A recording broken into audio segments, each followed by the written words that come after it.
Di sebuah desa kecil di Cina, malam selalu datang dengan cara yang sama. Langit perlahan berubah gelap. Angin bergerak pelan melewati jalan-jalan sempit dan rumah-rumah sederhana yang berdiri berjajar. Lampu kuning mulai menyala satu persatu.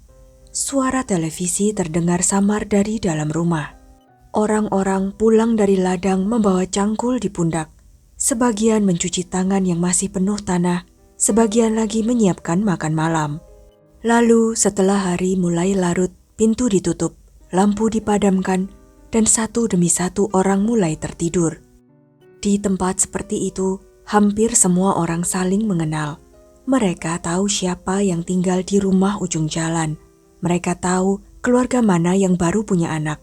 Mereka tahu siapa yang pulang paling malam karena bekerja di kota.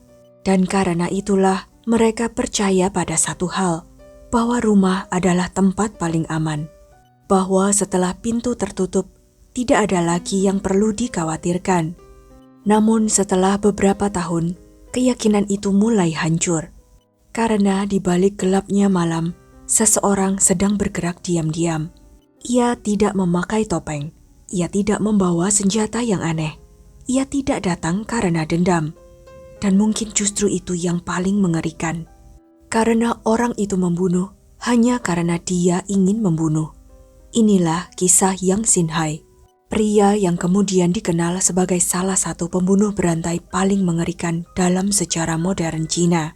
Bagaimana kisah lengkapnya? Sebelumnya silahkan subscribe dulu channel ini serta nyalakan loncengnya untuk mengetahui kasus-kasus kriminal yang terjadi di berbagai negara. Yang Xinhai lahir pada tahun 1968 di Zhengyang, Provinsi Henan. Ia berasal dari keluarga petani miskin. Kehidupan keluarganya sederhana, sangat sederhana. Hari-hari mereka bergantung pada hasil ladang, bergantung pada musim panen, bergantung pada cuaca yang kadang baik dan kadang sangat kejam. Tidak ada kemewahan, tidak ada kenyamanan, tidak ada kehidupan yang mudah. Tetapi orang-orang yang mengenalnya saat kecil tidak menggambarkannya sebagai anak yang menakutkan. Beberapa orang mengatakan Yang Xinhai cukup pintar. Tetapi ada satu hal yang sering muncul dalam cerita tentang dirinya. Ia lebih sering menyendiri, tidak terlalu dekat dengan banyak orang. Ia tidak memiliki banyak teman. Seolah sejak kecil, ia sudah terbiasa hidup dalam dunianya sendiri. Lalu waktu berjalan, dan hidupnya perlahan berubah. Saat remaja, ia putus sekolah. Setelah itu, ia meninggalkan rumah. Ia mulai berpindah-pindah tempat untuk mencari pekerjaan. Kadang menjadi buruh, kadang bekerja serabutan. Kadang hanya berpindah dari satu tempat ke tempat lain tanpa tujuan yang jelas. Tetapi hidupnya tidak pernah benar-benar stabil. Pekerjaan datang, lalu hilang. Uang datang, lalu habis. Masalah datang lebih cepat daripada kesempatan. Pada akhir tahun 1980-an, Yang Xinhai beberapa kali terlibat pencurian. Ia ditangkap, masuk kamp kerja paksa, keluar, lalu kembali ditangkap. Seolah hidupnya masuk ke lingkaran yang sama. Masalah, hukuman, kebebasan, lalu masalah lagi. Beberapa tahun kemudian, ia kembali terlibat kasus percobaan kekerasan seksual. Setelah bebas, hidupnya tampak seperti seseorang yang kehilangan arah. Tidak punya rumah tetap, tidak punya pekerjaan tetap, tidak punya hubungan dekat dengan siapapun. Dan mungkin di titik itulah sesuatu mulai berubah. Sesuatu yang gelap, sesuatu yang tumbuh diam-diam. Pada akhir tahun 1990-an hingga awal tahun 2000-an, sesuatu mulai terjadi di berbagai wilayah pedesaan Cina. Sebuah keluarga ditemukan tewas di rumah mereka. Lalu beberapa waktu kemudian muncul kasus lain. Dan beberapa waktu setelah itu muncul lagi. Awalnya polisi menganggap semua kasus itu berdiri sendiri. Karena lokasi berbeda, korban berbeda, daerah berbeda. Tetapi semakin lama pola mulai terlihat. Kebanyakan terjadi pada malam hari. Kebanyakan terjadi di rumah-rumah terpencil. Dan pelakunya datang seperti bayangan. Diam, cepat, lalu menghilang sebelum matahari terbit. Bagi warga desa, Kejadian seperti itu bukan sekedar berita kriminal. Itu adalah ketakutan yang perlahan masuk ke kehidupan sehari-hari. Karena di daerah pedesaan, rumah-rumah sering berdiri berjauhan. Tetangga terdekat bisa berada cukup jauh. Jika seseorang berteriak di tengah malam, belum tentu ada yang mendengar.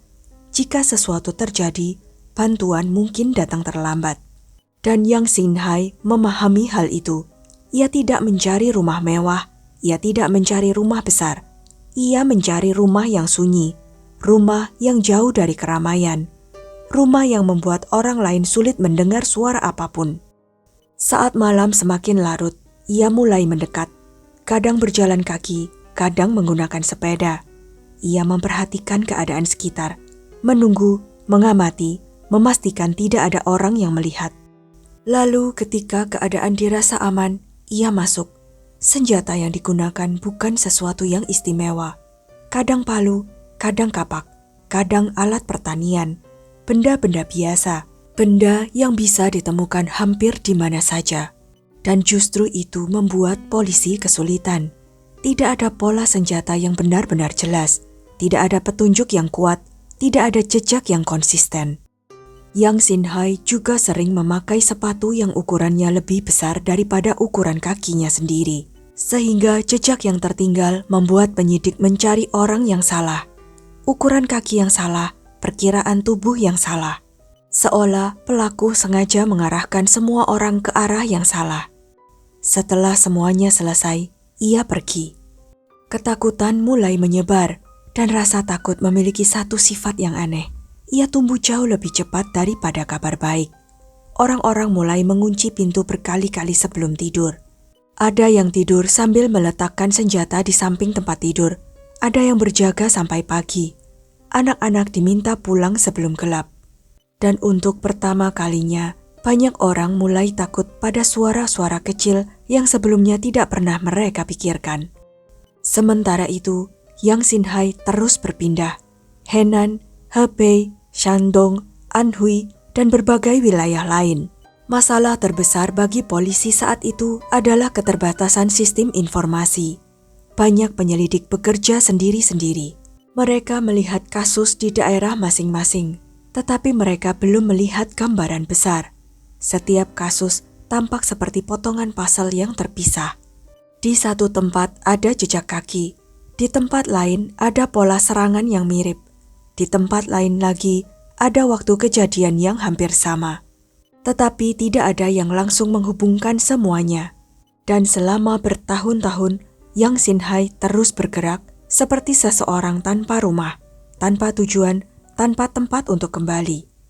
Sedikit demi sedikit, polisi mulai menyadari bahwa mungkin mereka tidak sedang mencari pelaku yang berbeda-beda. Mungkin selama ini mereka sedang mencari orang yang sama. Karena semakin banyak laporan dikumpulkan, semakin banyak kemiripan yang muncul. Waktu kejadian hampir serupa, jenis target yang dipilih juga mirip. Lalu datang tahun 2003, dan tanpa disadari siapapun, perjalanan panjang itu mulai mendekati akhirnya. Ironisnya, seseorang yang selama bertahun-tahun menghindari polisi tidak tertangkap karena pengejaran dramatis, tidak tertangkap karena baku kejar, tidak tertangkap karena saksi rahasia, melainkan karena sesuatu yang jauh lebih sederhana, yaitu pemeriksaan rutin. Di wilayah Changzhou, Hebei, polisi sedang melakukan pemeriksaan biasa. Tidak ada yang istimewa, hanya prosedur rutin. Tetapi petugas melihat seorang pria bertingkah aneh, gelisah, mencurigakan. Pria itu adalah Yang Sinhai. Saat identitasnya diperiksa lebih jauh, kecurigaan mulai muncul. Lalu penyelidikan berkembang. Sedikit demi sedikit, potongan-potongan pasal yang selama bertahun-tahun berserakan mulai menyatu. Dan akhirnya semuanya mengarah pada satu nama, Yang Sinhai. Ketika diinterogasi, semuanya mulai terbuka. Dan Yang Sinhai pun mengaku bukan satu kasus, bukan dua, tetapi puluhan. Menurut catatan pengadilan, ia kemudian dinyatakan bersalah atas 67 pembunuhan dan 23 kasus kekerasan seksual. Di balik angka itu, ada puluhan rumah yang kehilangan seseorang. Ada anak yang kehilangan ayah, ada orang tua yang kehilangan anak. Banyak keluarga yang hidupnya tidak pernah kembali sama. Yang membuat banyak orang merinding bukan hanya jumlah korbannya, tetapi alasan yang muncul dari pengakuannya. Biasanya sebagian besar pembunuh memiliki motif, uang, dendam, amarah, atau sesuatu yang menurut mereka bisa menjelaskan tindakan mereka. Namun tidak demikian dengan Yang Xinhai. Dalam beberapa laporan, ia mengatakan sesuatu yang sangat dingin. Aku hanya ingin membunuh. Hanya itu, tidak ada penjelasan panjang, tidak ada pembelaan, tidak ada penyesalan yang terlihat. Dan mungkin itulah bagian yang paling menakutkan. Karena ketika seseorang membunuh tanpa alasan yang bisa dipahami, maka tidak ada logika yang dapat membuat orang lain mengerti. Banyak orang bertanya-tanya bagaimana ia bisa berubah menjadi seperti itu. Apakah ia memang lahir dengan sisi gelap itu? Apakah hidup membentuknya? Apakah kemiskinan, kesepian, kegagalan, dan masa lalu yang kacau perlahan mendorongnya ke tempat yang sangat gelap? Mungkin tidak ada jawaban yang benar-benar pasti. Tidak semua orang yang mengalami kehidupan sulit berubah menjadi monster, dan tidak semua monster terlihat mengerikan sejak awal. Kadang mereka terlihat biasa, terlalu biasa. Dan mungkin justru itulah yang membuat kasus seperti ini begitu menakutkan. Pada tahun 2004, pengadilan menjatuhkan hukuman mati. Tidak lama kemudian hukumannya dilaksanakan, dan kisah Yang Xinhai pun berakhir. Ada satu hal yang tersisa dari kisah ini, sebuah pengingat yang tidak nyaman. Kadang, hal paling menakutkan adalah manusia biasa. Seseorang yang berjalan di jalan yang sama, menghirup udara yang sama, dan terlihat sama seperti orang lain. Karena monster tidak selalu terlihat seperti monster. Kadang, mereka terlihat seperti siapa saja. Sekian kisah kali ini. Jangan lupa untuk klik like, share, subscribe, dan komen ya pendapat kalian. Sampai jumpa lagi di video-video selanjutnya.